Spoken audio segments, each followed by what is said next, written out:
Man finds $5 flag at flea market, notices writing on the stripes.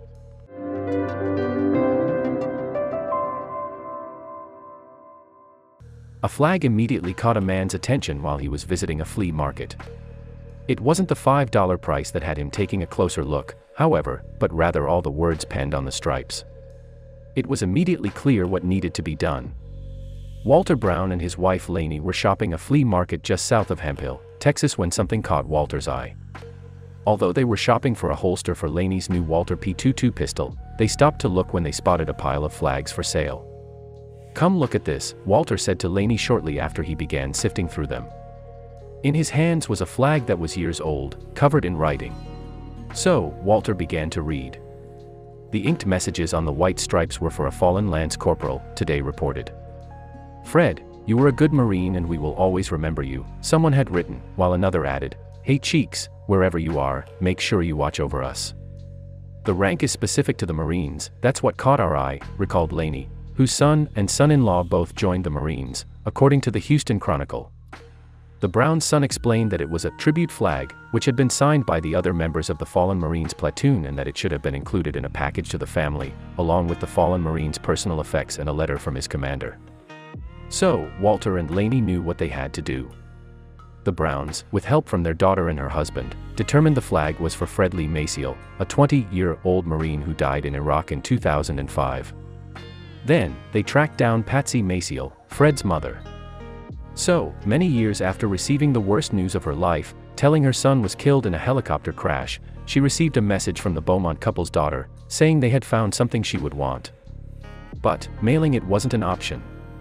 The Browns knew that the tribute flag Fred's fellow platoon members had made in his honor had to be hand-delivered to his mother in Humble.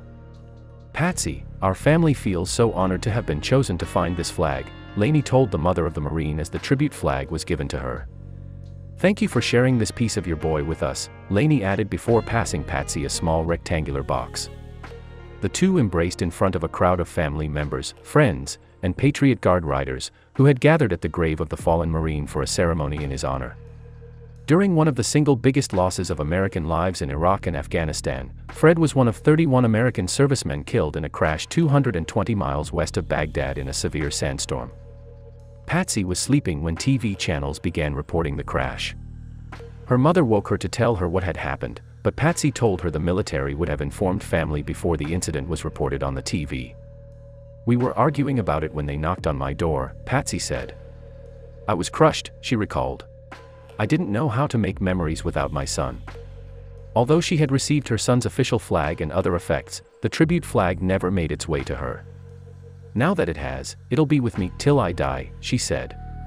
"It was a simple twist of fate, it wasn't someone else finding a flag meant for me and my husband," she added. "This is a piece of my son I'm getting back," she said. "It's a great feeling."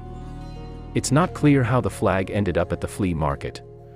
Owner Fred Yon believes it may have been among the contents of one of the many storage units his shop buys at auction.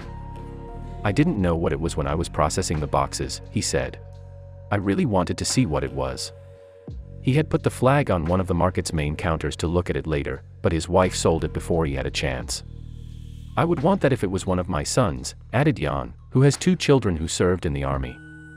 At the ceremony, Fred Maciel's family wore shirts featuring photos of the late Marine with the words, "We sent a boy to become a man, and he became our hero."